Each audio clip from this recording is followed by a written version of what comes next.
धन्यवाद के साथ स्तुति गाऊं मैं, है यीशु मेरे खुदा। उपकार है तेरे बेशुमार, कोटि कोटि स्तुति धन्यवाद।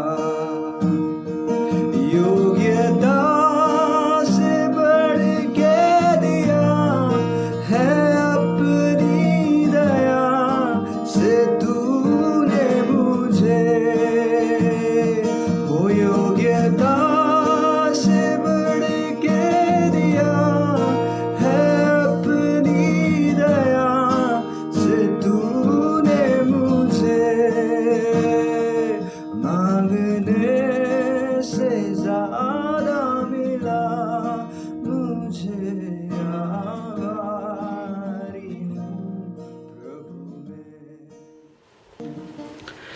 सबको जय मसीह। स्निपेट्स ऑफ इटर्नल लाइफ में आपका फिर से स्वागत है। पिछले एपिसोड में हम लोग बात कर रहे थे परमेश्वर के चरित्र के बारे में। उसी चर्चा को हम लोग आगे बढ़ाएंगे। आज हम देखेंगे परमेश्वर सर्वज्ञानी है, मतलब परमेश्वर को सब कुछ मालूम है। शुरू से लेकर आज तक जो हो रहा था वो सब परमेश्वर को मालूम है, और अभी जो हो रहा है वो भी परमेश्वर को मालूम है, और कल जो होने वाला है उसके बारे में भी परमेश्वर को पूरा इंफॉर्मेशन है। एक भी चीज ऐसा नहीं है जो परमेश्वर को नहीं मालूम।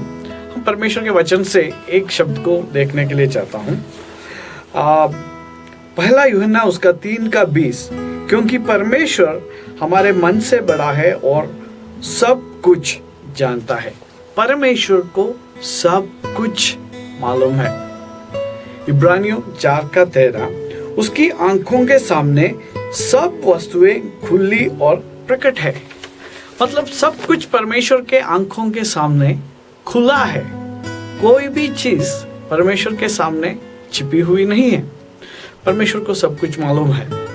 हम लोग देखते हैं जब यीशु मसीह इस दुनिया में था, जब यीशु मसीह बात कर रहे थे अपने चेलों लोगों के साथ, मत्ती उसका 10वां अध्याय में हम लोग ये बात को देखते हैं, उसका 28 से आगे। वहाँ यीशु मसीह बताते हैं तुम्हारे सिर में जितना बाल है वो हर एक बाल गिना हुआ है, और जो गौरैया है 1 रुपये में 2 गौरैया मिलते हैं, उसमें से अगर एक नीचे गिरने से भी परमेश्वर उनके बारे में पता रखता है, इंफॉर्मेशन रखता है। मतलब ये पूरा दुनिया को चलाने वाला परमेश्वर वो सर्वज्ञानी है। सबसे छोटा चीज का इंफॉर्मेशन भी परमेश्वर के पास है। तो परमेश्वर से हम कुछ भी छिपा नहीं सकता। सबसे बढ़िया एक तस्वीर हम लोग पाते हैं भजन संहिता 139 में। वहां में भजनकार इतना सुंदर से बताया है, हमारा जन्म से पहले परमेश्वर हमारे बारे में सब कुछ अपने किताब में लिख के रखे थे। मतलब हमारे माँ के गोद में जब हम जन्म लिया उससे पहले सब कुछ हमारे बारे में परमेश्वर को पता था। तो ऐसा कोई भी चीज नहीं है जो परमेश्वर को मालूम नहीं होता। और परमेश्वर हमारा दिलों को देखने वाला है, हमारा मन को परखने वाला परमेश्वर है।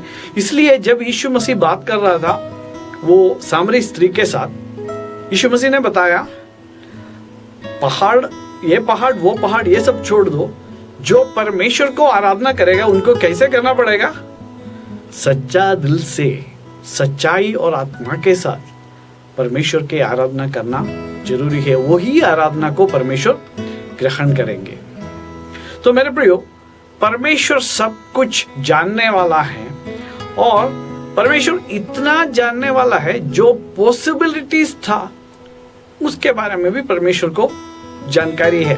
एक उदाहरण के लिए पहला शमूएल उसका 23वां अध्याय 11 से आगे आप पढ़ के देख सकते हैं। जब दाऊद और अपना साथी लोग साउल से भाग रहे थे, वो कीला नाम का एक जगह पे आ गया, और दाऊद ये जानना चाहते थे क्या साउल यहाँ पे आएगा और हमें पकड़ेगा।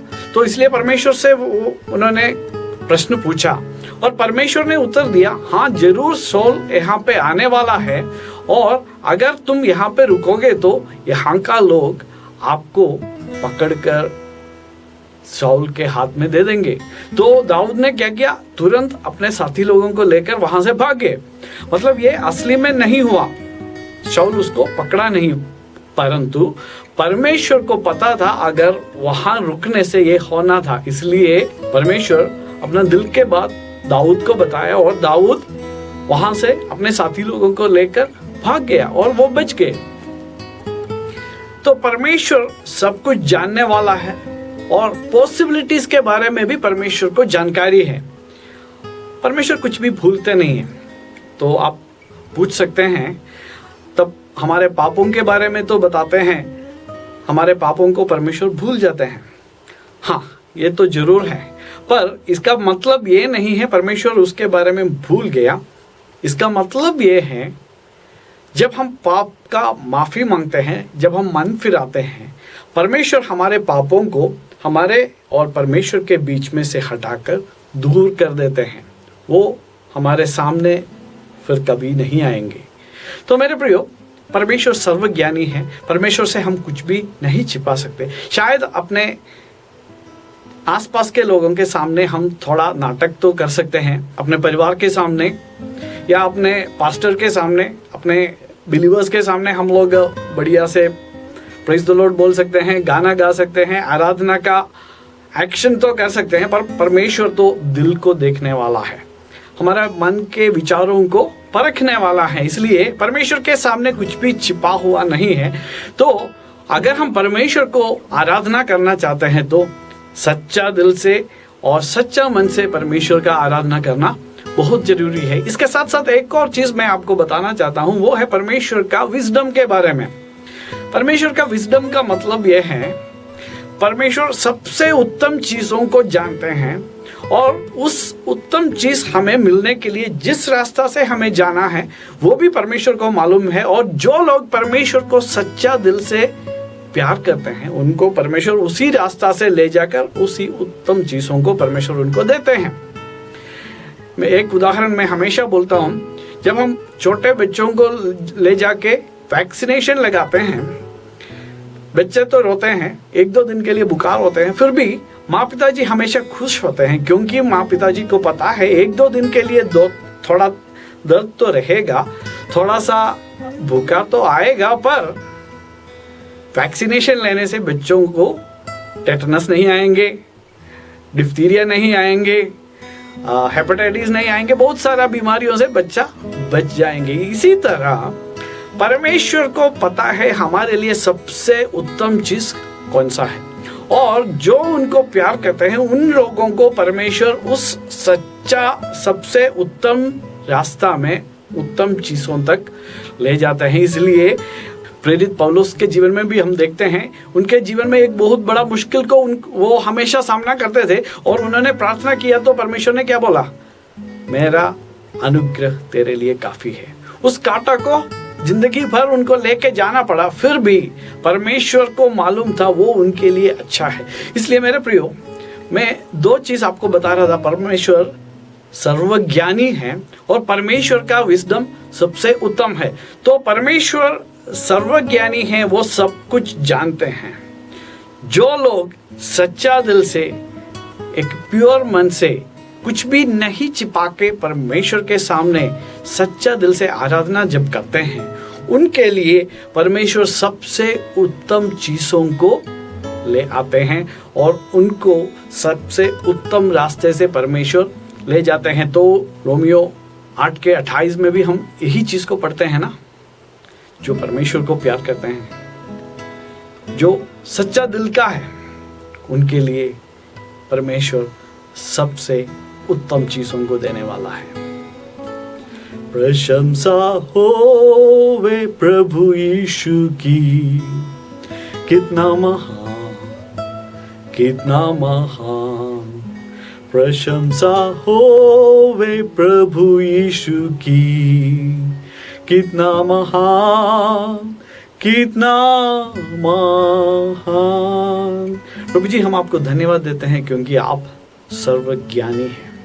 हमारे दिलों को, हमारे मनों को अब परखने वाला परमेश्वर है और हमारे लिए सबसे उत्तम चीज़ों को अब देने वाला है। प्रभु जी, आपके इच्छा के अनुसार आगे बढ़ने के लिए हमें सहायता कर। आदर महिमा आपको देते हैं, यीशु मसीह के नाम से मांगता हूँ, आमीन। प्रभु आप सबको आशीष दे।